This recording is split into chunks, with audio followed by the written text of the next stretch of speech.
All right, so one thing has to do with layers, and the other thing has to do with printing. So I'm going to open up one more quick file here on the CAD Common.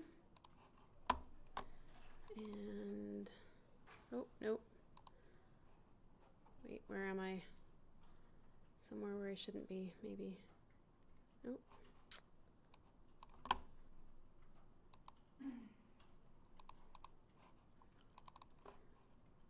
March 1310 drawings. Okay,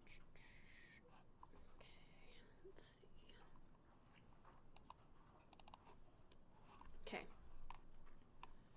Oh, we've got, maybe this was Emma's drawing. Maybe. Emma. You've been busted for saving the wrong place, Emma. Just kidding. It's good. It's a safe place to save. All right. So we're going to talk about one thing having to do with printing and then layers, right? So one thing that I want to say about layers, and everybody seems to get the idea of layers. I think a few of you, as far as like printing PDFs, maybe you're printing at home or something and you don't have your LaserJet CTB file. That's one thing that I've kind of been seeing. So if your lines are printing colored, right, you don't have, everybody squirms a little like, that wasn't me. If your lines are colored, then you didn't use your CTB file to print. So that's one thing. And your LaserJet here, oh my gosh, hold on, I need to go get a tissue here real quick. Wait, there's something in the air here.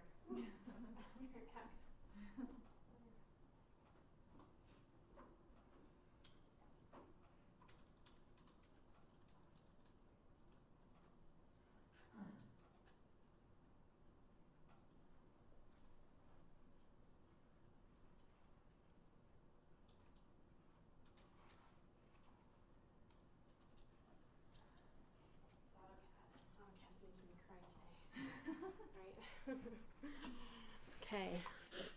All right. So if you are printing your PDFs or your physical prints and you're getting colored lines, you've forgotten to use your LaserJet CTB. Okay, so in the print dialog box here, you'll just drop down, choose it. It's really as simple as that, right? How does that LaserJet CTB get into this menu, right? So it gets into that menu by you loading it into that menu, all right? And that file can be found here on CAD Common. You can email this to yourself, you can put it on a zip drive and take it with you, right? But the point is you'll need this here and you'll need this at home if you're working at home. So right click and copy it and go into AutoCAD, and to load your CTB file, you're gonna go to File, Plot Style Manager, and this will pop up, okay? And then you're going to right click and you're going to paste. And of course, yours will paste in there, right? But by doing that, you're loading the CTB file into your AutoCAD interface, okay? So that's what you'll need to do to load it. By doing that, when you hit Control P to print, that LaserJet CTB will show up here, all right? And that will allow your drawings to print black and white. So if I choose window now, like I want to preview and print and preview this, right? My lines are black and white. Looks great. The CTB file also allows the line weights to read. So I see very thick lines for the walls, and I see thinner lines, like medium lines for the windows, and I see very thin lines for the plumbing fixtures, right? So that all looks really correct. If I had not used that and I had there was none there by default and I chose preview, it would look like this. Right? So that's wrong. You don't want to ever print and show a client something like this, right? But I just wanted to remind you of that. So make sure that you're using your CTB file to print. I think most people do remember to do that, but you go home and you work and you can't find the file, and then the assignment's due and you think, oh great, what do I do? So I understand that struggle. So the second thing I want to talk about with regards to layers is how you sort of assign layers. I think everybody got the idea that you need to, number one, either create your layers and draw with the correct layer, which everybody seemed to get, or create your layers and then, once you're done, drawing your assignment, assign layers after the fact, which is completely fine and valid as well, right? But something that I saw a lot of was when you were assigning layers to walls, a lot of people differentiated between this line on the wall and that line on the wall. So I think not everybody, some people, and I think it's just not knowing drafting standards quite yet, right? So some people took this outer line and made that the outer wall or the exterior wall layer, right? And then some took this inner wall line and made it the interior wall layer, okay? So just for future reference, both of these lines make up the exterior wall. So even though one's on the outside of the wall and one's on the inside of the wall, still as an assembly, that's all one object, okay? So those objects, both sides of that wall, they'll both go on the same layer, okay? Not a big deal. And it's funny because I guess I should have mentioned it before. Sometimes I remember this stuff beforehand, but I see this every now and like pretty consistently semester to semester. One or two people kind of make that assumption. But both of those lines, they represent that outer wall. So both of those lines will go on the outer wall layer, the exterior wall layer. And the same thing applies for interior walls, okay? So this wall is an interior wall, and both of those lines represent that wall, okay? So both of those lines will go on the interior wall layer.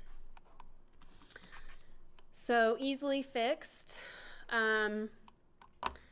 Another thing that I saw on a couple of layout assignments that I wanted to bring up was a scaling issue, all right? So let me talk about that in Paperspace here. I'm going to adjust the size of my page here real quick. I can see that this looks like it's an 11 by 17, and I want it to be an 8.5 by 11, which is also called letter size. It's also an ANSI A, but I'm going to choose letter, 8.5 by 11, and I'm going to choose window here. No, I'm not. Just kidding. Sorry. I'm going to just choose apply to layout, and then I'm going to cancel. Okay. There's my 8.5 by 11 inch page. And one of your assignments was to take this page, and you had some drawing in model space, and you were to put all of those objects on this page scaled, right? So you can go to, gosh, I do this every time. Layout? Yes, layout. You're going to go here and you're going to choose your viewport tool because you need to create viewports, right? You can also type MV, make view, and that's totally fine. I'm going to click on rectangular, and I'm going to choose 4 layout tabs here, or viewports. Click, and I'm going to choose fit, enter, and I get 4 different viewports on my page here. They're all nice and equal, although that doesn't really matter a whole lot because my viewports aren't going to print, right? So even though they're wonderful and beautifully laid out, which I really like to see, if you had drawn them and they were not quite equal in size, as long as your items looked nice on the page, that's perfectly acceptable, right? All right, so now what you need to do, the assignment was to take and to say, hey, the sink is going to go in this one, click, click. And maybe I'm making this up, but the window is going to go in this one, right? The whole floor plan is going to go in this one, and then maybe the door is going to go in this one, right? Okay. So I think everybody was very successful in doing all of the steps up until this point, and then some came through and did what I'm about to do, and some didn't. So first thing, you want to make sure that your viewports don't print, right? So I'm going to go to my Home tab, and I'm going to go to Layer Properties, and I'm going to create a viewport layer. And I'm going to make that viewport layer non-printable by clicking on this little printer with a slash through it, right? And then I'm going to make sure that all of these viewports end up on that layer, okay? So that is pretty evident when you go to print. If they're on a printable layer, then they print out. You see them on your page, okay? So we've just made them non-printable.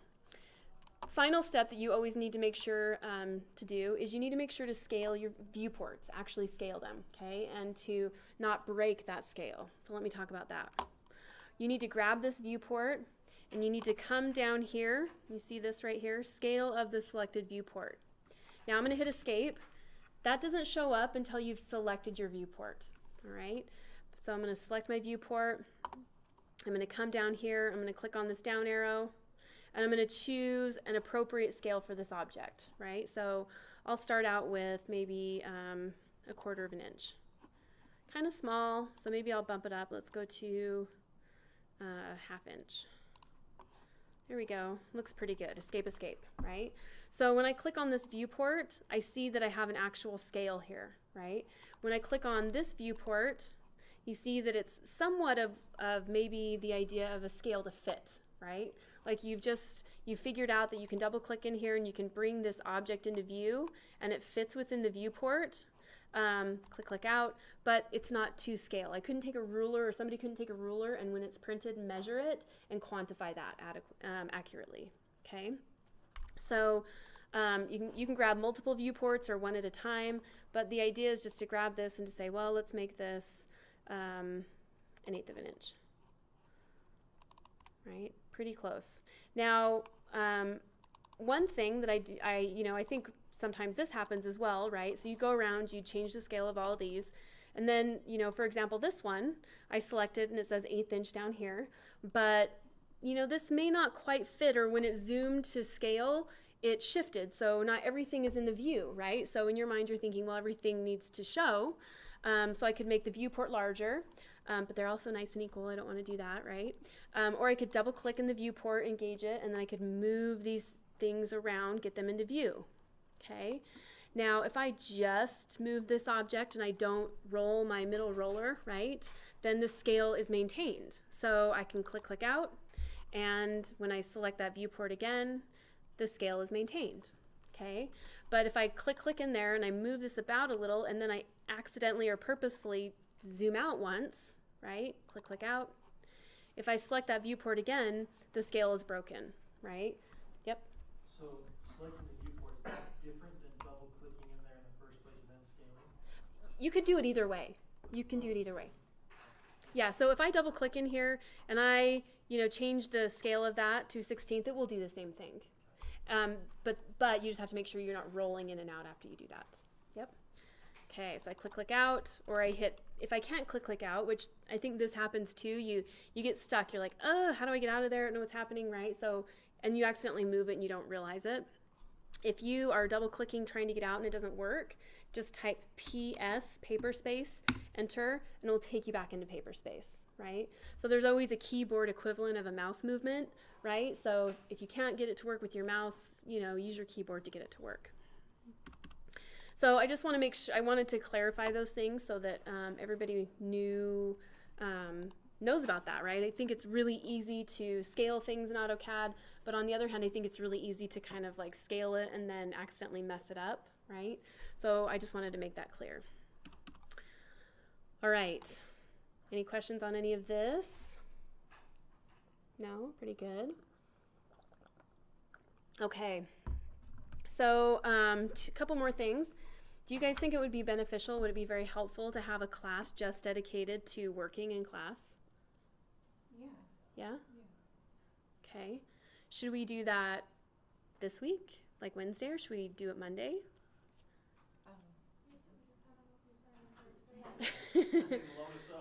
I was going to say, well, so the assignment that you're probably going to get, in fact, I know you're going to get, is going to be to draw an office and to create some blocks with attributes. So it's a pretty hefty assignment.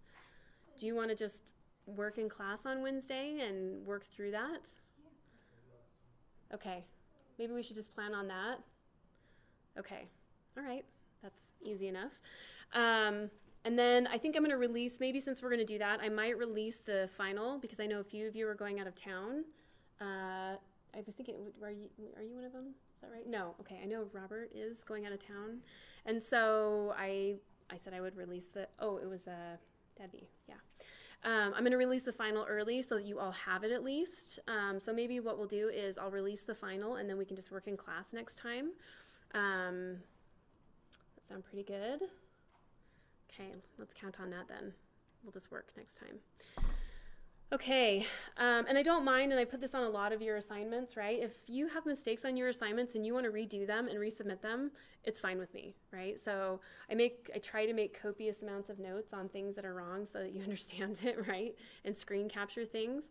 So if you want to redraw things and resubmit them, that's fine with me as well, okay? Up until the final, don't let previous assignments make you not work on your final project, because your final's worth more than 15 of your assignments. So don't make your finals suffer because you want to make up some of your assignment points. Okay, I'll rework the schedule then, and we'll have a work day, and then after the work day, so you'll have a pretty good drawing assignment where you have we've got several more topics. We have dimensions, we have hatch and site dimensions, and then we have not really any more tools after that. We have some drawing techniques that we'll talk about. So how do you go about drawing a floor plan? How do you go about drawing an elevation? How do you go about drawing some other things? And then how do you go about compiling drawings professionally, and how do you work with them like you would in an office? So we've got 4 or 5 more topics to go after that. And it's winding right down. Okay. Well then, oh, nope, I don't want to close that out. Well then let's talk about blocks with attributes. And then we'll have a good amount of time next time to work. Okay. I can already see that. Do you guys see those double lines right there? How terrible that looks. Just stands out like a sore thumb, right? I open this up and every time immediately my eyes go to those double lines. Okay, that looked like there might be one. All right, let's talk about blocks with attributes. All right, so I'm going to go over quickly. I'm not going to spend too much time, but I want to go over the process of creating a block. All right. Before I do that, though, let me take roll here real quick.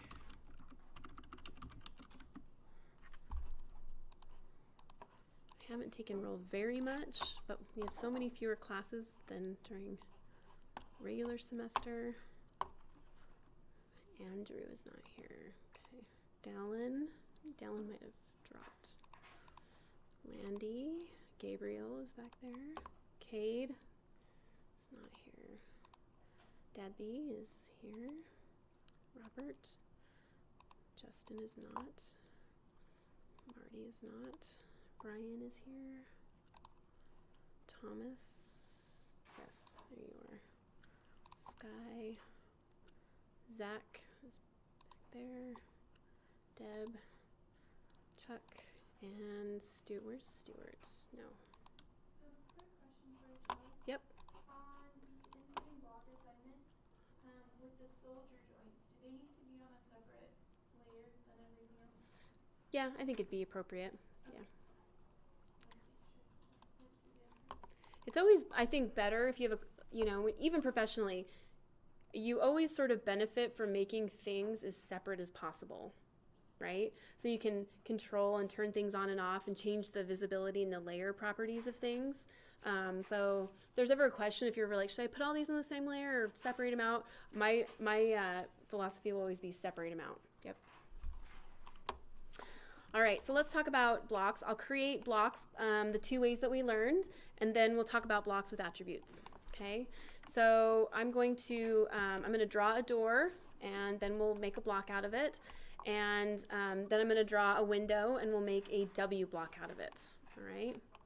So first thing we need to remember is we're going to create blocks on layer 0. So I'm going to go to my layers and change this to layer 0. Now if you had forgotten to do that, you can draw your block on a different layer and then change it over after, right? That's totally fine as well. So I'm going to click on line, and I'm going to draw my door panel. So we'll make that 3 foot, oh, hold on, tease to Revit, 3'6", and we'll do a 1 5/8 inch thick panel. And I'll come down and just match that. There we go. And then I'm going to use my circle tool to draw my swing there. L for line. Trim, TR, enter, enter. And get rid of that. So there's my door. It's a 3'6" door. and I'm going to make it into a block, just a regular old block, okay? And to remind you, a regular old block, when you create that kind of block, it lives in the drawing that it was created in, okay? So if I wanted to open another drawing and I wanted to use that block that I'd created in a previous drawing, it wouldn't be available to me immediately, right? I'd have to open your old drawing up, copy and paste it back and forth, which sometimes causes issues. So regular old block, that block is created inherently in the drawing that you create the block in. So I'm going to go to Insert, and I'm going to choose Create Block. I can also just type block, B-L-O-C-K. And I'm going to give this block a name. And again, I like to name mine similar to the layer naming conventions, right? So I'm going to name this one A-door 3 foot 6 inches. And if you wanted to give it a little bit more description, you could type wood or whatever, right? You want to give it just enough description that it's evident what that means, what the block is, but you don't want to give too much where it's cumbersome to, you know, sort through it all. I'm going to click on Specify a Pick Point. I'm going to choose a pick point on my block that is going to be most helpful in placing that block. So if I pick one in the center, right, it's not going to be very helpful because I don't usually place a door on a wall according to its center point, right? When I place a door on a wall, I usually use an endpoint. Click. I'm going to choose Select the objects for my block. Click, and it bumps me back out, and I select all the objects I want inherent in my block. When I'm done selecting, I hit Enter. And I choose how I want to view my block after I've created it. Do I want to retain all of the original loose geometry? Do I want to convert this object to a block immediately? Or do I want to delete these objects after the block has been generated? Okay. And usually I'm creating a block because I immediately want to use it. And so I am going to choose Convert to Block as my option here. So I have a name, I have a pick point, I have the object selected. I'm going to hit OK, and that block has been generated. All right. Now, if I click on that block, I know it's been generated because it has one grip here. Okay. And I know it's a block because everything's glued together. And if I change the layer of this block, all of the objects change that layer, right? And that's a consequence of drawing this on layer 0, right? So layer 0 has special qualities where when you use it to generate a block, when you insert that block, the block will take on the properties of the layer it was inserted on. So there's my door block, all right? And I can see that door block was generated. I can go to Insert, drop down here, and I can view that block in my gallery of blocks that I have here. There's my door, 3 foot 6 inch wood, okay? Now, again, if I were to create a brand new drawing, so click on the New tab, right, here it is, and I were to go to Insert, of course, that block would not be available to me, right? Because with a regular old BLOCK, it's only available in the drawing that you created in. Okay, which is different from the next type of block we're going to generate, which is a write block, a W block. And a write block is a block that is written out external from the file it was generated in. And that allows it to be available to other drawings for insertion. So I'm going to draw a window that looks like that. And I'm going to go to Home, make sure I'm on layer 0. And I'm going to use the line tool. And I'm going to draw, actually I need to measure these walls. That's DIST distance.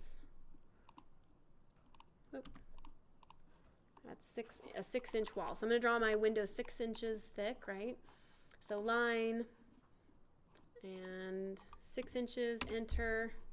And let's make this 6 foot long, enter, 6 inches, enter, and I close it up. And then I'm going to use the offset command, O, enter, and I'm going to type 2, enter. It's usually the thickness of a frame. Just draw a little frame by offsetting it. L for line, enter, and draw a line at the midpoint there. Yep. I know this is a question, but for the midpoint, what I've been trying, I can't seem to locate it. I mean, I don't know if it's, and I've turned the snap cursor off. I've done the dynamic input, and So you're missing your midpoint. yeah, so I'll type in mid and I can get it, but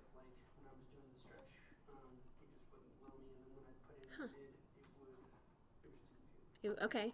So have you come down here and right clicked on this little icon? Right click? And you, did you say no? No. I Oh. haven't right-clicked. So if you right click and you choose Object Snap Settings, then you can choose to turn that on. So it'll permanently be on. Yep. And at that point, when it's permanently on, it's called a running object snap, so that as you're moving, it's running in the background all the time. Yep. So that should hopefully do it, right? I say that a lot in AutoCAD. That should hopefully do it. Yes. I had that same problem with the stretch assignment, but what I did was I had to right click, almost like you do the shift right click. Yeah. And I had to click midpoint Yeah. for the midpoint to appear. Yeah. Because otherwise it wouldn't. It wouldn't appear? Why it wouldn't, but it wouldn't. So what the shift right click does is this forces that snap for one movement, right? So you can shift right click, and actually I usually keep my snaps running all the time, but I use this frequently because I'm usually want to use one object snap when I'm doing a task. So I'll shift right click and I'll choose midpoint for this one movement. Well, I think what happened with stretch is because we had it selected with that like the A pentagon whatever thing with it, and I think it made it so there was no midpoint anymore. That was the next thing I was going to say, yeah. I had to force it to like find it. So, well, and sometimes like, okay, let me open up, what is that one called? Stretch, probably, right? There we go. So sometimes too what happens is, for example, let's look at like this wall right here, right? And I look here and if I'm stretching something and I'm trying to hit the midpoint of something, this is maybe, we'll just pretend, okay? But if I want to hit the midpoint of something, let me draw a line right here, just force the issue. You know, let's say we're stretching this living room somehow. We're trying to hit the midpoint of this right here, right? And between here and here, there's obviously going to be a midpoint, right? But if I have a line that extends from here all the way up to there, the midpoint of that line is going to be right there, right? Even though kind of locally right here, the midpoint between these 2 points is going to be right there, right? So sometimes what happens too is that you kind of have to look at the geometry and how it's been drawn, because a midpoint, and it sounds like you maybe had some other issues, like your midpoint was just not turned on, right? But sometimes your midpoint doesn't show up because you have like a long piece of geometry where the midpoint is up here, even though you're looking for it in here. Does that make sense? So you kind of have to watch where you're stretching or what you're looking at, because the midpoint may be somewhere else, if that makes sense. It's tricky. Don't worry, you guys will get the hang of it. All right. Okay, so I have back to my blocks, right? I have my block generated here, and I'm going to create a W block. A W block is a write block, and it's called a write block because it's written out separate from the file it's generated in, okay? That makes it so that it's available for you for use in other drawing projects. So I'm going to type WB, enter, or I'm going to go to Insert, Create Block, W block. And it looks very similar. There's a few slight differences, right? I'm going to choose Pick Point. I'm going to choose a pick point that helps me place this in my drawing. Click. I'm going to choose Select Objects. Select all those objects. When I'm done selecting, hit Enter. And then, unlike the regular block command, I'm going to browse out and I'm going to choose where to save this block external from my file. So I'm going to click on this little ellipsis here, and I'm going to go to wherever my block library is located. This block library is just a file that I generated on my computer, right? We did that last time we were here. So I created a folder, I named the folder block library, and then within that folder I generated subfolders to organize all my blocks. So I'm going to go to Windows, and this one's going to be A-window- did I make it? I think I made it 6 feet, 72 inches. I hit save, I hit OK, and now that window has become a block. And not only has it become a block, but it's become a write block. So I'm going to go over to here to Home. I'm going to drop down and change its layer. We'll change it to the glazing layer, and everything looks good. Now what's nice about this block is that I can use it in this file. So if I go to Insert, right? That window is available to me right there. But it's also available to me if I were to create a brand new file, new drawing, and I wanted to click on Insert.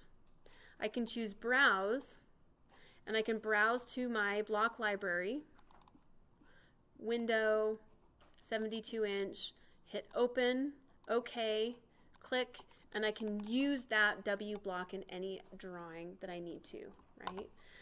We talked about why, when I started doing this, I was like, well, then why do we need both types, right? Why don't we just use W blocks? Because it makes a lot of sense.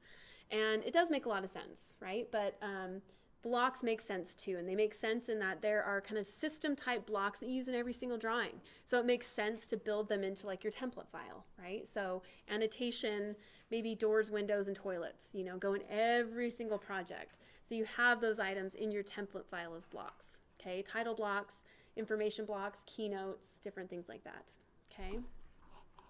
Any questions on blocks?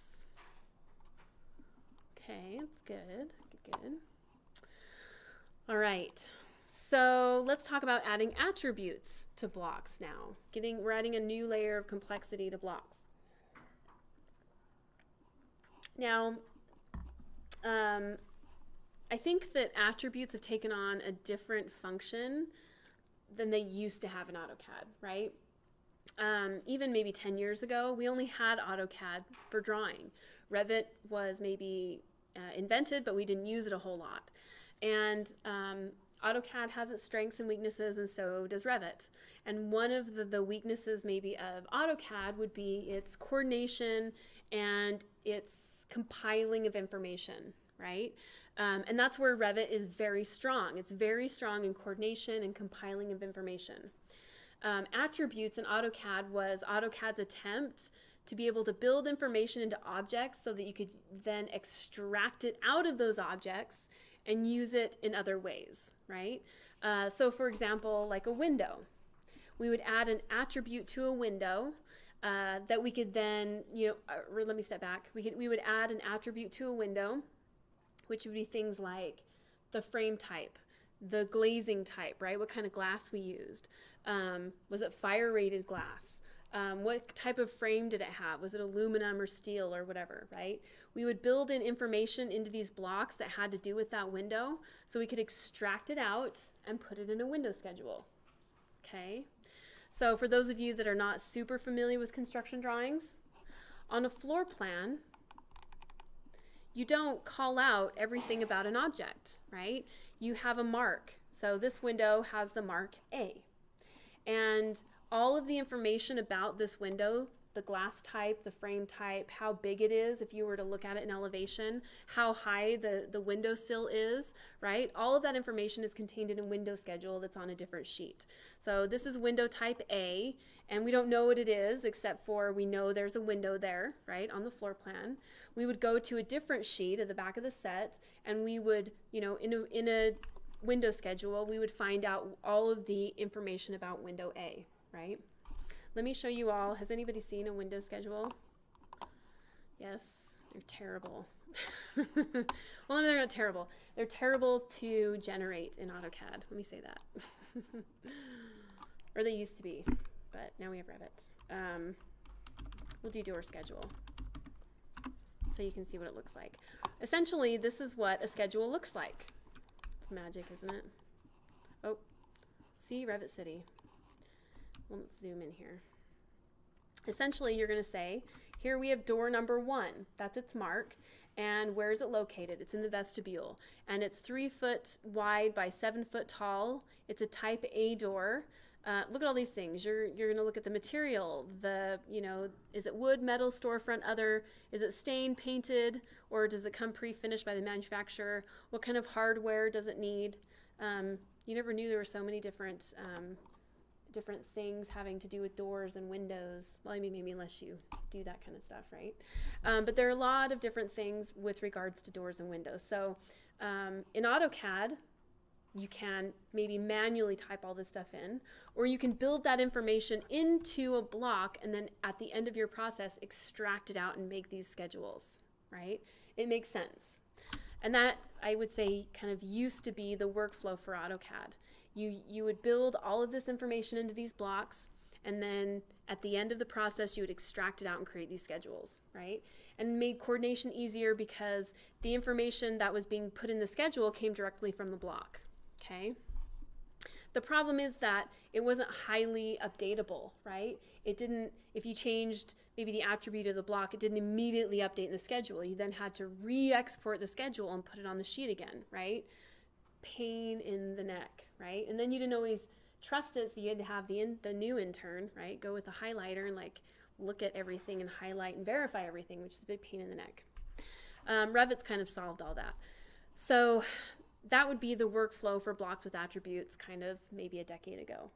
I think nowadays the workflow has changed where you might have 1 or 2 attributes built into a block, but I think mainly these days it's used for very surfacey type information.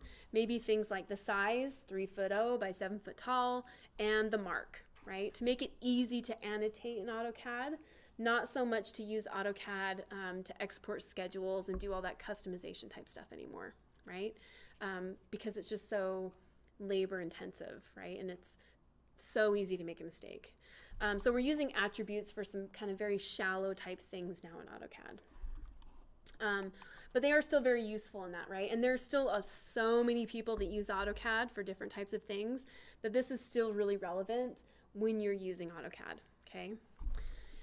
So let's talk about how we're going to add attributes, okay?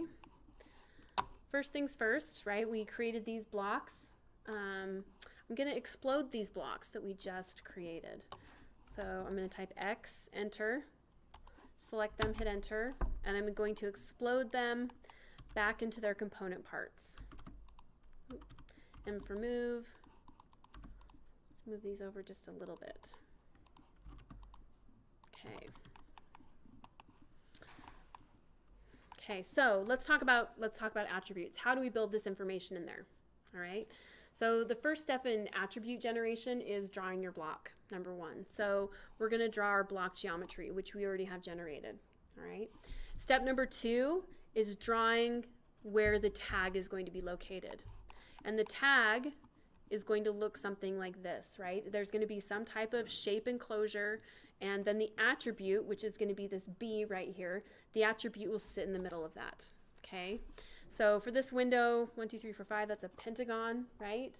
And maybe for this door, we'll have a circle as the tag marker, okay? So we draw our block geometry, then we draw what our tag enclosure is going to look like, then we create our attribute, and then we generate our block. All right, so we have to follow those steps every single time when we're creating attributes.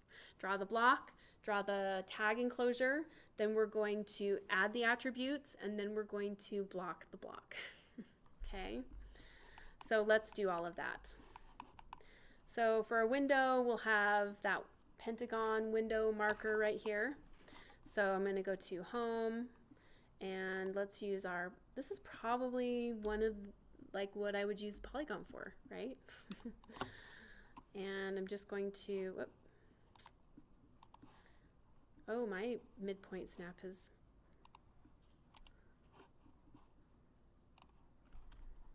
that's odd. Sky, I think you've jinxed me. It's not doing it on mine either after I press Polygon.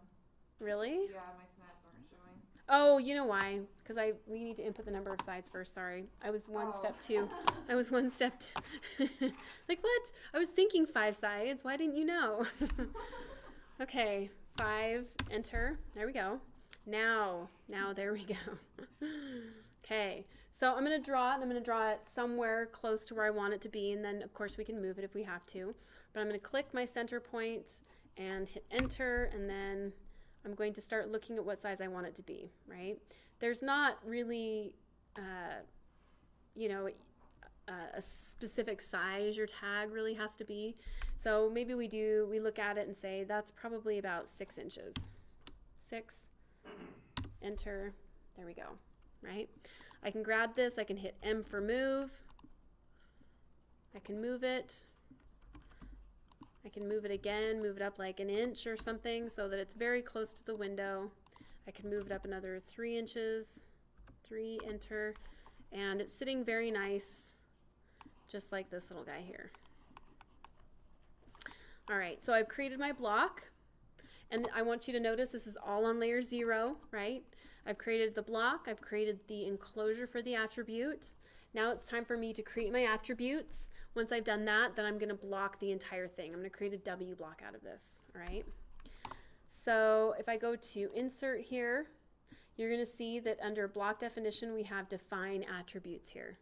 And one thing I want to say about attributes, they're kind of the type of thing, and don't get me wrong, there are ways to edit attributes as well, but they're kind of the type of thing that you need to really generate them correctly the first time. And if you don't, it's just best to delete the attribute and start over again, okay? You can copy them and reuse them, but if they don't work, it takes you more time to troubleshoot the problems with them than just to create a brand new one, right? So just a little bit of advice on if you're generating these and they don't quite function right the first time. So I'm gonna, I'm gonna open up our book here real quick. And let's see, downloads. Let's pull up what some attributes look like. I think that'll be helpful. Okay.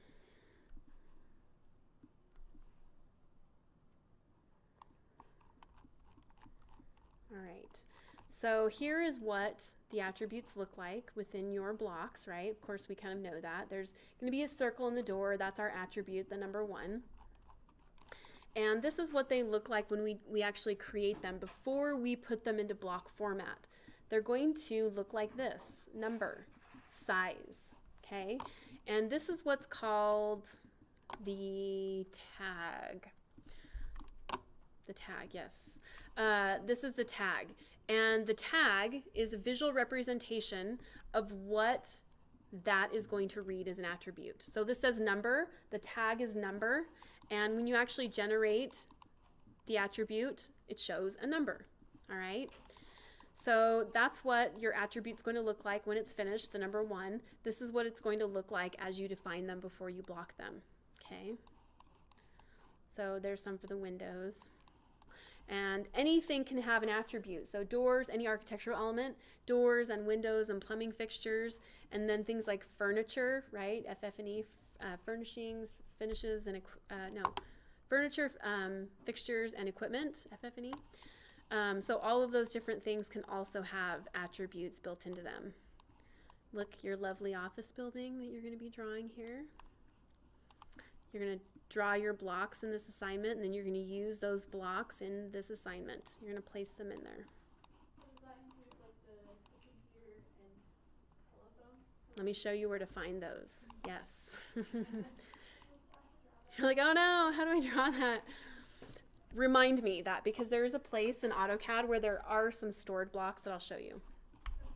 There's not very many, but there are a few. All right, so this is what your attributes are going to look like. They're going to look like this first before we block them.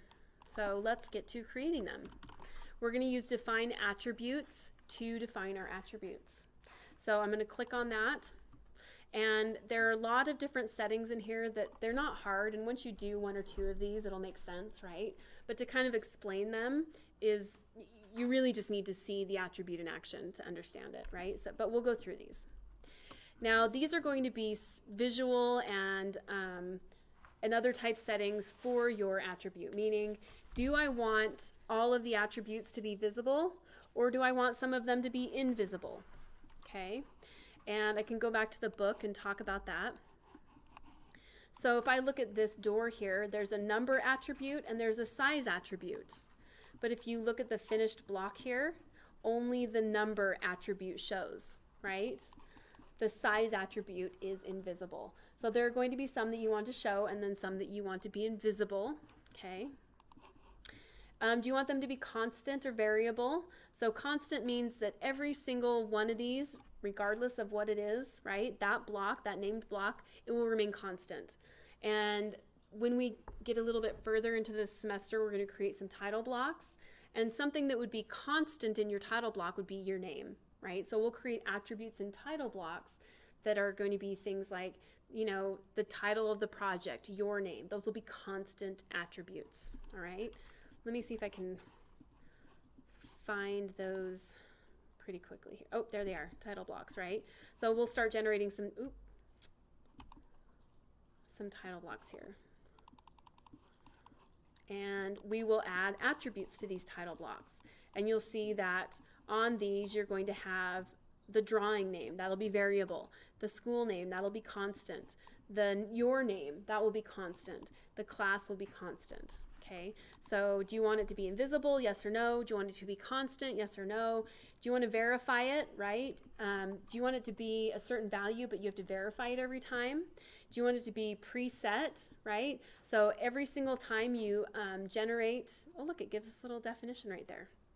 It will generate a default value when you preset it, okay? Do you want to lock the position or do you want it to move? And then do you want multiple lines of text or not? And generally speaking, we're not going to have multiple lines of text. We're just going to create one line of text.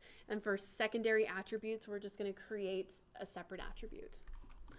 So the first attribute will always be visible, and we will uncheck that lock position because we want them to be able to move if we need them to. So really for our first attribute, we'll leave all those unchecked, okay? The insertion point, we want it checked for specify on screen. So when we finish defining the attribute, AutoCAD will prompt you to place it on the screen. Okay, we have some information that we need to type in here. We need a tag for that attribute. The tag, again, is going to be what you see on the block until you actually create the attribute. So this is going to be the tag. It's going to be a description of your attribute without any spaces in it. So this one will be something like window mark. And I don't put a space because if I hit OK, it will say you cannot have spaces in your tag. The prompt will be,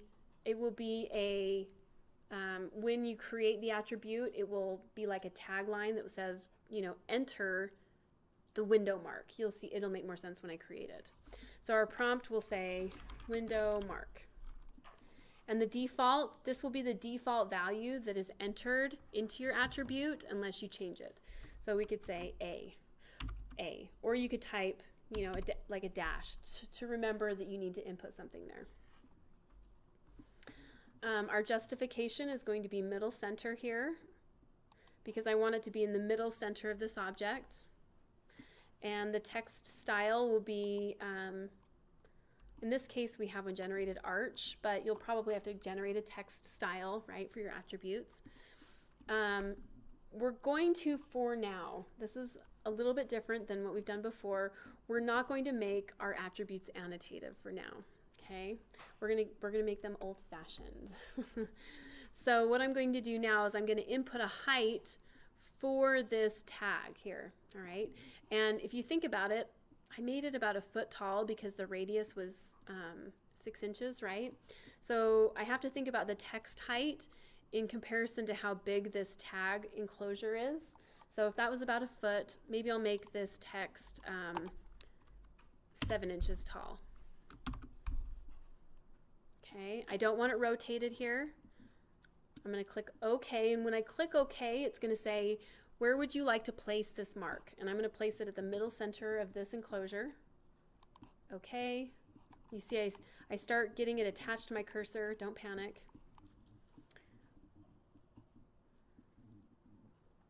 Click, and it put it middle center. So that text is middle center on where I clicked. And that's it, right? So I just generated an attribute there. Now that attribute won't become active until I block this object, but I wanted to create one more attribute to show you a few other things, then we'll block these and make them active, okay? So I'm gonna click on define attribute again, and the second one's gonna be invisible. So I just wanna see the mark, I don't wanna see the window size on the window. So the second one will be invisible, and the nice thing about the second attribute is that I can choose align below previous attribute. Okay, so there's a little checkbox that I'm going to check, and that takes away all these text settings and it matches the first set of text settings. So the tag will be whatever you're creating here. So window size, and again we'll put some dashes. I'm going to hit OK. and it pops in that next attribute. All right, I'm going to do one just for fun, right? AutoCAD fun. I'm going to create one more attribute. So we have window mark, window size. Let's do window finish. So this one again will be aligned below the previous one. And I do want it invisible.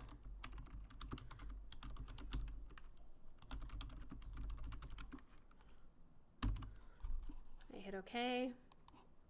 And now I have just created 3 different attributes that I am going to now, through the block process, associate with this window. All right. And again, I want to reiterate, for your assignment, you're going to be creating some attributes. All right. So you're going to be drawing these blocks, adding these 2 attributes, the number and the size, and then you're going to be blocking this. So by the time you're done, you're going to have 1, 2, 3, 4, 5 blocks with attributes for this part. And then you're going to have 1, 2, 3, 4, 5 more furniture blocks with attributes. Okay. So now I'm going to block this object. I'm going to go to right block, pick a point, and I'm just going to do this like I would with any other block that I'm generating. I'm going to select my objects. Now there's one little hitch to blocks with attributes. You see I'm kind of picking my geometry first. And this is a little bit me being finicky, but the way that attributes function is that they will ask you, AutoCAD will ask you to input information for the attributes that you select in order. So if I click on this one first, I will be asked to put in the window mark first. Window size second, click. Window finish third, click. If you don't care what order you're asked them, you can just be, whoop, get them all in one fell swoop. But I like to be asked the door mark, the window size, and the window finish. It may sound particular, but generally speaking, when you're working through a design, you usually know the window size first, but you may not know like the finish until a little bit later. So I don't want to be asked the finish first when I may not know it, right? I like to be asked the information first that I already know. All right, so I'm done selecting all these items. I hit enter. And so I picked a base point, I've selected my objects. Now I just need to save my window block to my block library. So this one, Windows, this is going to be A-window-72 inch, and I'm not going to give it the same name as that previous one. I'm going to type ATT after it. This is my own, again, my own preference, but I like to know what blocks have attributes and which ones don't, because there are going to be times when you use both, one or the other, right? So it's the same window as that one, but it has an attribute associated with it. I'm going to hit save, OK, and now you can see the window mark. Oh, there's my prompt. Okay, let's say it's going to be G. The window size, 6 foot 0 inches by 6 foot 0 inches. The window finish, maybe it will be aluminum, right? I'm going to hit OK. And there it is. Magical, right? See that the last few steps, like when that last window popped. How did that pop up? I'll do this whole thing again. Yep, you'll see the whole thing again. So that will populate on your whole drawing all the G windows. Right. Yes, exactly. And so those of you that have worked with construction drawings before, right, you know that windows all have, if they're identical, they have the same mark, right? So you may have 400 windows in a building, but if they're identical, then they all have one mark, right? If you have 200 of one and 200 of another, you'll have 2 different marks on those windows, right? Is that where like G1 and G2 would come in? Or like the different A, B, C, D, G1, G2, whatever. Yep, exactly. But windows, if they're identical, if everything's identical, the size, the sill height, who manufactures them, what they're made of, the glass, all that good stuff, they're all identically marked, right? Doors always have a unique mark. So doors are numbered, and they all have unique marks on them, right? The only thing I can that I can say about that is I think it's because doors have so many different, there's fire ratings, right? And there's accessibility issues with regard to entering and exiting. There's egress right, that you have to think about. There's a lot of different settings. There's different panels, there's different frames, different things. You know, the frame or the panel or the glass might be fire rated. The glass might be different from door to door. So I think the doors are marked individually because there are so many different, you know, sort of requirements for them, where you might have windows that have a fire rating or a safety glass, and I guess these days bulletproof glass, right? But there's maybe fewer requirements for windows than doors. But windows will all have the same mark if they're identical. Doors are always unique. All right, so there is our attribute, okay? If I double click on this attribute, click, I can edit it. So if I accidentally named it G and I want it to be H, I hit OK and it changes to H, right? So that makes it really, really nice, right? If I want to undo these attributes and maybe add a couple more, or you know, do something to them, I can explode them. X, enter, and they go back to their original form, right? So then if I wanted to reblock that, those attributes, they would be recreated in this form, all right? Okay, so that's how you create an attribute, and then you activate them by blocking them, right? So let me add an attribute to this door, right? And let me just remind you that because I exploded this in this drawing, it doesn't mean that it's affected that block file that I saved to my block library. That original block is still has maintained its integrity, okay? All right, so let me add an attribute to this door. L for line, and I'm going to draw the enclosure for my tag first. And you're wondering, why did you draw a line across there? Well, I want my little enclosure to be very nicely centered right in the center of that door. Okay, right there. See, this might be pretty close. There's my midpoint. Nope, not close, but I want mine in the center. So we're going to draw our little enclosure right in the center of our door. I'm going to go to home, and of course I'm going to be doing this all on layer 0. I'm going to choose circle, and I'm going to draw a circle right at the center of this. Okay, and I'll make this 6 inches with a radius of 6 inches, so that circle's a foot in diameter. Then I'm going to delete that line, right? AutoCAD, and this is different than Revit, but in AutoCAD you use a lot of extra geometry to generate geometry, right? So you'll see me drawing lines and circles and trimming things away or deleting things when I'm done, right? So you generate geometry to then create geometry. So I've created my little attribute enclosure. Now it's time for me to add the attribute. So I'm going to go to Insert, and I'm going to define my attribute. And I don't want this one invisible, I want it visible. So the first one is going to be the door mark. And if I try and space, oh, well, and now if I hit OK, watch, it says the tag may not contain spaces. So it tells you door mark. The prompt, door mark. The default value, we'll just leave as dashes. I want my insertion point to be specified on screen. I want this to be middle center. I want the text style to be whatever style you generate, right? And we're going to leave this not annotative for now. If you end up, working with AutoCAD a lot more, you can create annotative blocks so they scale up and down accordingly, but we're not going to get into that right now. So our text height again, let's make it 7 inches because this 7 inches was created for that pentagon that was a foot in diameter, so it will likely fit in this little circle.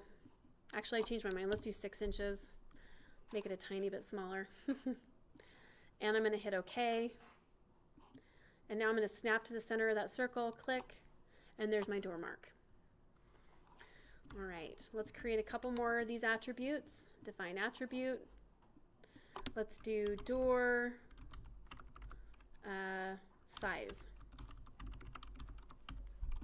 Invisible this time because I only want to see the mark. I don't want to see everything else, right? door size, default. And this one is going to be aligned below the previous attribute. I hit OK, and it creates that attribute. Let's do one more. We'll keep it invisible. And door material.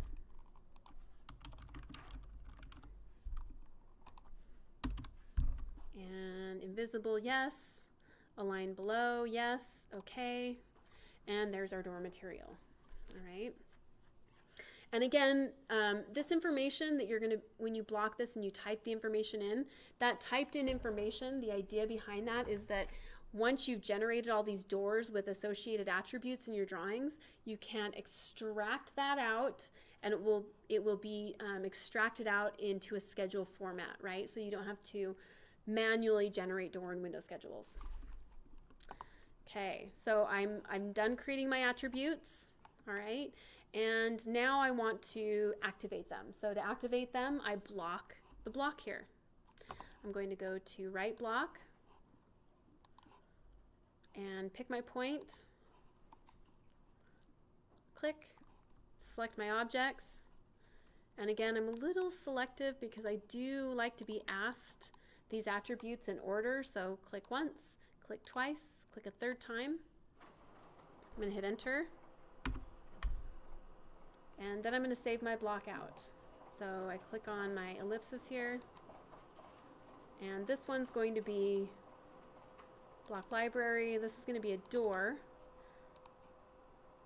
Did I draw this one at 3 foot or 3'6"? I can't remember now. Well, we'll just say it's 36 inches. I don't remember. No, I think it was 3'6". So A dash door dash, oops, 42 inches dash attribute. Okay, I'm going to hit save. Okay, and it's activated the attributes now. So now I can type these in. Hey, David. Mine isn't getting activated. Are you blocking it? Yeah, I was trying to block it with you. Let me hit escape real quick. I could type these in, but I'm going to hit escape. I'm going to hit undo, right? And one thing that might be, you have to pay attention to, WB, W block, enter.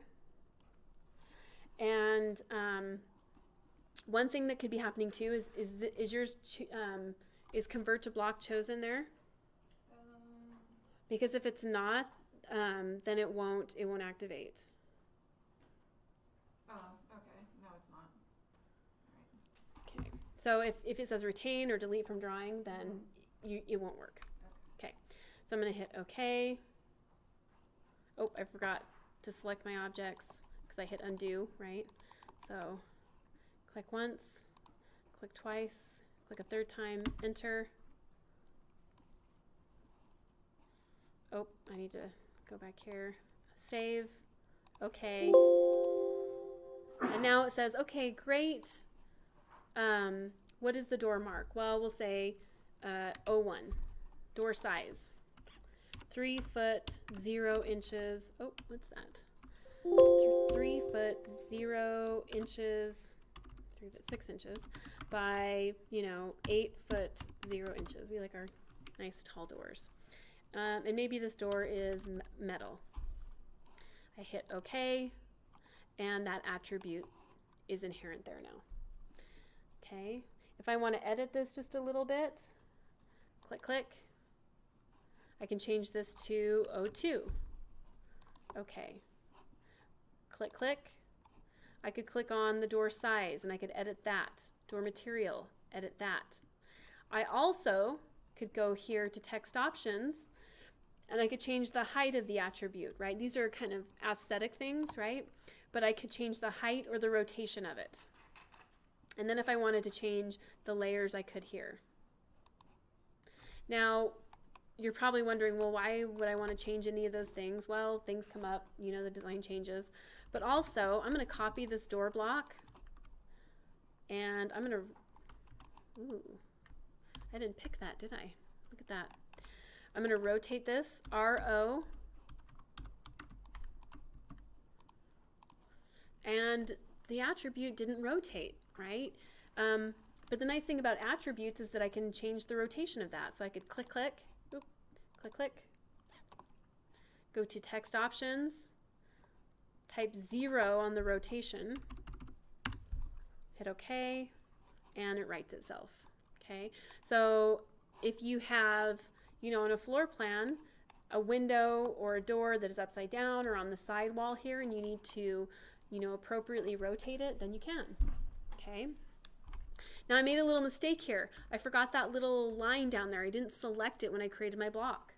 So I'm going to click on my block, and I'm going to right click and choose Edit Block in Place. Okay. And I'm going to draw that little piece I left out, right? I'm editing my block. L for line. Click, click. Okay. And I'm going to choose Save Changes. Okay. And now that has the little line there. And because this block has the same name, it also changed as well. Okay. Let me give you a little hint on your assignment. Of course, we'll be working on these in class next time. But if, we've got the overachievers who like to get ahead. Let me show you a few shortcuts on these, right? How can you reuse attributes, which we can. We can create these attributes, and then if I wanted to create a window that was identical to this, but maybe a little bit bigger, right? I could copy this whole window. I have this block created. Well, let me use this door because this has been actually generated into a block. What if I wanted to take this same door, and let's look at your assignment here real quick. Right, we're going to generate one left-hand door, but we also have a right-hand door. This is identical in size, and the attributes are identical to this first one, but it's a mirrored copy, right? I have a double door here where I have this side that is identical to that side, but without the attributes, right? How can I use some of the commands I already know and sort of copy these and reuse them? Well, with this door, I've already created a W block, right? And I've saved it out. Great. So there's an original 3'6" door with an attribute saved into my block library, right? It's safe there. So if I explode this or I edit it here, that original copy the integrity won't be sacrificed. So I could explode this block, X, enter. Now all of its pieces have been broken down into its component parts again. Not only its pieces, but also the attributes have been exploded, right? I'm going to move this down. I'm going to grab them and go to Home. I'm going to move this down a little so it's sort of out of the way. And I'm going to mirror it because we have a mirrored copy of this in our assignment. So I'm going to click on Mirror, select everything, hit Enter, specify an axes, click, click, Enter. Uh-oh. Going to move those back into place, right? But everything in general was generated. So I don't have to generate anything new, although I might have to move some things around a little bit, right? So I can grab my grip here, move it back to the center, grab my grip, move it back over. I'm going to align it with that, which I feel like is a lot less work than redrawing and regenerating everything, right? What if I want to create a double door? Well, I'm going to CO, copy. Oh, not both of them. CO, enter. Copy it down. And for your assignment, you have a double door. This double door doesn't need to have these attributes mirrored, right? You just need to mirror the door geometry. So, MI, mirror, enter. Select just the door geometry, enter. And for my mirror axes, I'm going to choose a point on the door because then I won't have a gap in between the two doors when they're mirrored. Click. Make sure my ortho's on. If my ortho wasn't on, right, it would be crooked.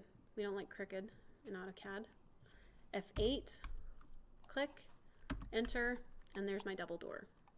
Okay, so I could reblock all of these and reuse the attributes, right?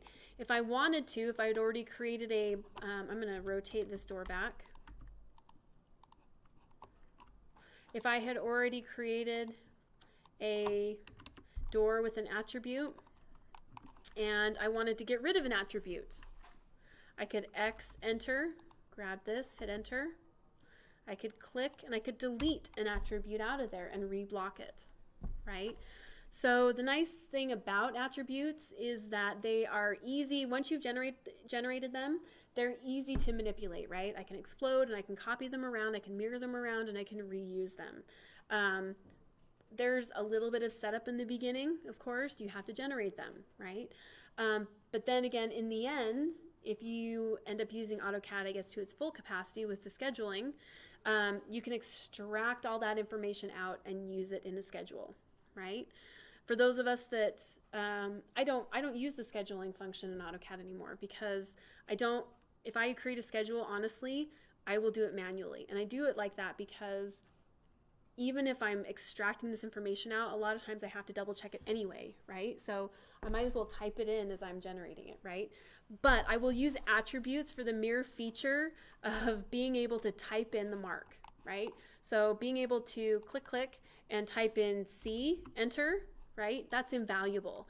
I like to be able to have it all included in the block. I like to be able to double click on it and have that associated with it. I like being able to rotate it, right? It's very nice to be able to manipulate that, okay? So if for any other purpose than using it for the mark, I think that attributes are very valuable, okay? All right. So for your assignment, you'll be creating these blocks and you'll be adding these attributes. You will be creating these blocks and adding the attributes you're asked. You do have attributes associated with these blocks as well, all right? So these blocks you'll draw with the doors and the double doors and the windows. You'll draw them on layer 0, of course, and create them into blocks, turn them into blocks.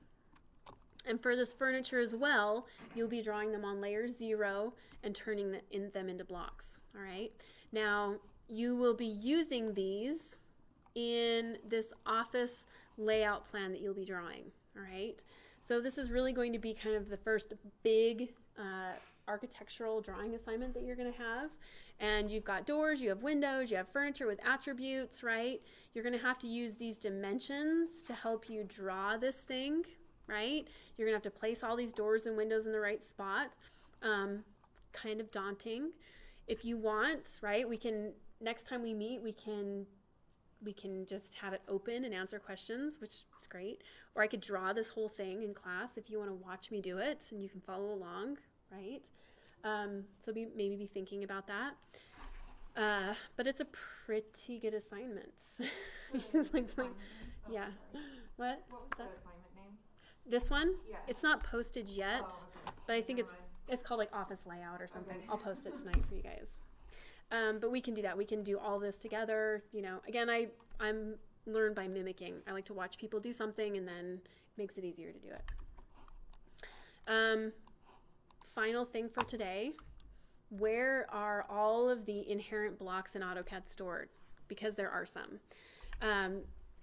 Landy was asking about, hey, there's a computer in there and there's a phone. There's a phone on the desk. Do people have phones on their desks anymore? I had a student interview for a job, and one of the questions of the interview was, we don't have phones in our offices anymore. Are you comfortable using your personal cell phone at work?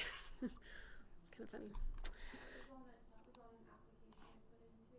Oh, was it? Yeah, it's starting to, Yeah, they were like, would you be okay if we like reimbursed you for it? Yeah. And I was like, I mean, sure, I'm okay. You're like, yeah, I'll do that, sure.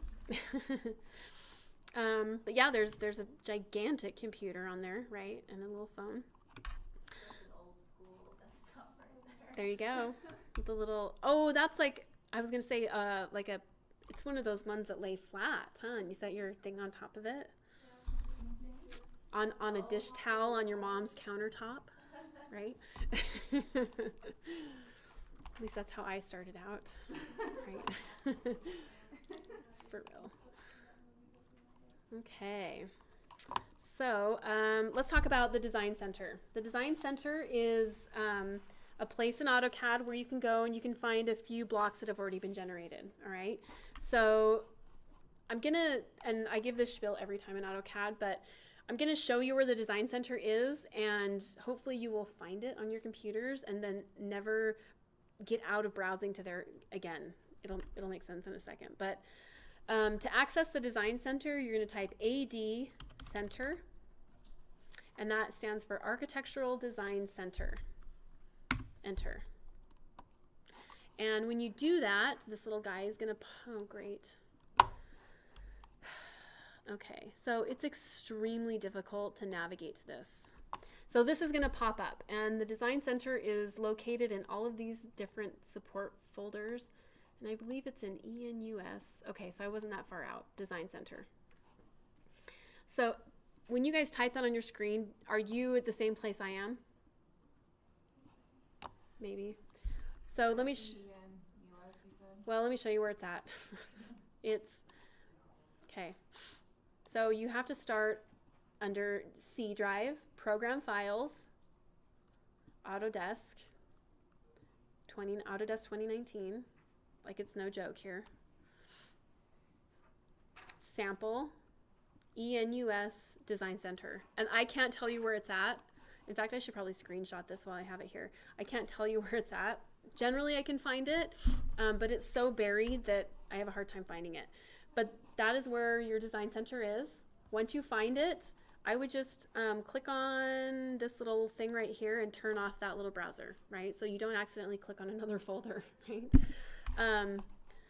And in here, there are a lot of different symbols for different professions, right? Of course, we have the home space planner, the house designer, and kitchens and landscaping for more architectural type applications. Yep. ENUS and then Oh, this AdClip or ENUS Design Center. Sample ENUS AdClip. Okay, let's start at the top. You have to start at the top. Program Files. No, I'm already, I did the Design Center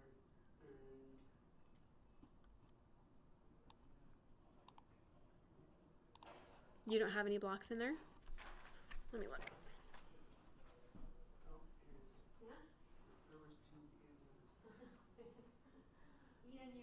there was two It's too complicated. All right. So the way that these are used is it's a drag and drop system, essentially. So if you want to use the, let's do the home space planner. If you want to use the home space planner, you click and hold. You drag it over to model space. You click, enter, enter, enter until you see it. I'm going to move it over a little bit until you see it here. All right. So there's a lot of good stuff in here. AutoCAD needs to update this a tiny bit, I think. They got a copy machine. There's your computer right there. There's your little phone, some chairs, beds, right? Landscaping, click and hold, drag it over. Click, enter, enter, enter. You've got a pool and some cars. Cars need to be updated. That looks like a Reliant, right? My brother's girlfriend's car in high school. Baby blue Reliant.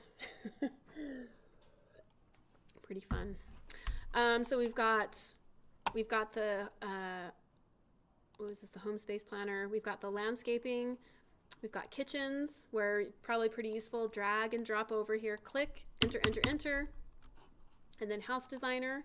Drag, click, enter, enter, enter, and you get all these different blocks. Now, these blocks are a series of nested blocks, right? Which means that AutoCAD, in an effort to make it easy to access a bunch of blocks at the same time, they have taken individual blocks and they have blocked them all together a second time into one big block, okay?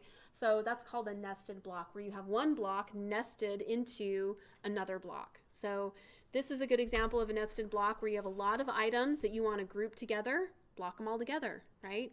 Another good example of a nested block would be like a door. You have, you know, a door, you have a handle, you have a frame, you have a kick plate. Maybe they're all separate blocks, but you want to nest them together into one door object, right?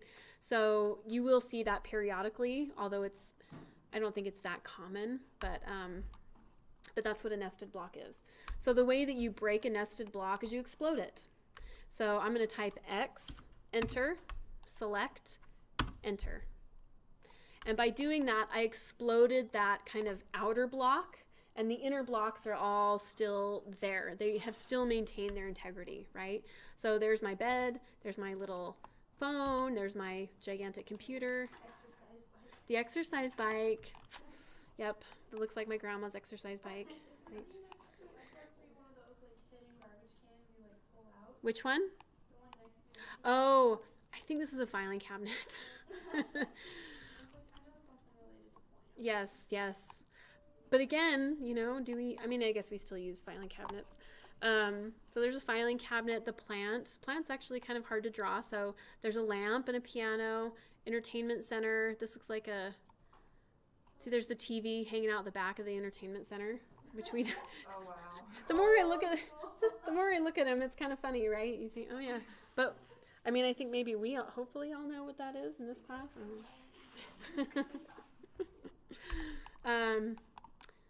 So yeah, AutoCAD needs to update their blocks. There's a stove. So these will be things you may not use in this exercise, but for your final project, you'll definitely use these sinks. There's a little light switch. And oh, this was the best one. A phone? No, it's not. Who said Ethernet? It's a phone jack. It is similar. So these ones you likely won't use in this exercise, but for your final project, you're going to draw an interior elevation of a kitchen. And so you'll definitely use the fridge, you'll definitely use the front of, this is the stove top, you'll use all of these things, the microwave, all that good stuff. So you'll still use all those. There's some toilets and different things, right? Well, X, enter, explode, right? I'm not really quite sure what that is. Some sort of stair? I don't know. Yeah, maybe. So, well, let's list it and let's look. L-I, enter. Chimney. Chimney. It does not look like a chimney. Looks like a chimney to me now. Does it? To me it does. It's a weird skewed chimney. Yeah. There's some bifold doors right there for your final project. You'll be looking for those. We've got some doors here. This looks like a door or a window with a tag. There's a window. Spiral, of course, can't leave out the spiral staircase. And a garage door. I don't see a chimney. It's weird. Anyway. Maybe, yeah. Anyway, it's contemporary, right? It's AutoCAD's interpretation of contemporary architecture. What's park bench? Some good stuff. Anyway, so there's a lot of good stuff here that you can use. You know, I mean, I laugh, but really these symbols, they just represent something. It doesn't mean that, you know, your sink has to look like that. It just indicates there's a sink present, right? And then you get a specification that says, well, there's the sink. This is a symbol representing a sink, and then here is a specification indicating the actual sink we'll be using, right? So these are all really good representations. They'll be helpful to you when you're generating your floor plans because there are a few of those blocks in there. So Yep. would it be smart, this is me just kind of thinking, would it be smart to get all of these layouts for these nesting blocks and put them onto one file? That way you don't have to constantly go searching. Yeah. You just explode them all and they're all in like one place. Like kind of do like what we did with the block next morning, I think, when we were saving like each one out? symbols. Yeah. Uh-huh. Like do that. You mean like save, so you could save them all out as a W block out into your block library.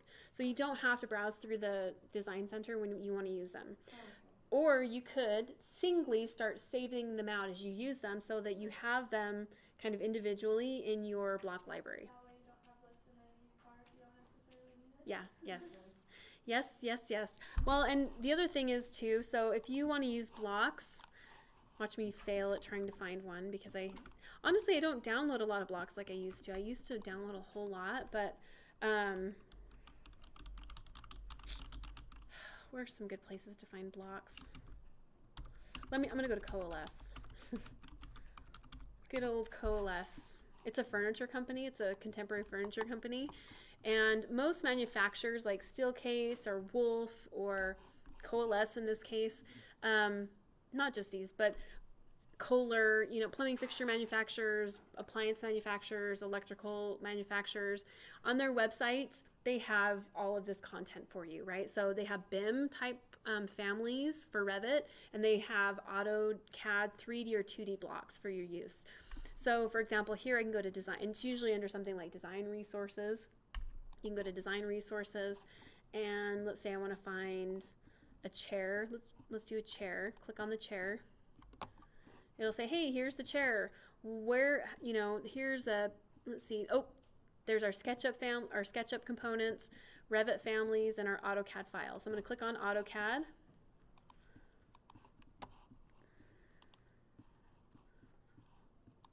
Extract that. Did I extract it? Oh, there it is on my other screen. And there's an AutoCAD file, and I can open that up, and these usually have a lot in there, and here they are, right? So if you're using a specific manufacturer for something, you can go to their website, and usually they have AutoCAD, SketchUp, and Revit files for you to use like this. And these are going to be, there's a block for it, and you can see it's got a bunch of attributes, right? Sometimes you have to explode them and just kind of use what is appropriate, make a new block out of it for yourself. So normally I'll explode them, I'll put it on layer 0, and then I'll reblock it out into my block file, so it's, I guess, has integrity according to me. But if you're doing 3D AutoCAD or whatever, there's also 3D blocks in here.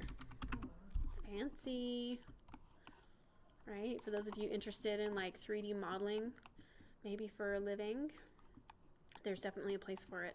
So we've got all of our 2D blocks that you can start saving out, and then if you get into 3D, you can, you know, of course, use our 3D blocks. Okay. So I'm not against, these ones you're not going to find out on the internet, right? It'd take you more time to go and try and find a simple block like this than to generate it. But in the future, when you're working professionally and you're trying to draw something specific, right, go to the manufacturer and find it and just use the block. It's a lot easier. All right. Any other questions? Anything? Okay. Well, think about what you want to do. I'm going to stop the recording.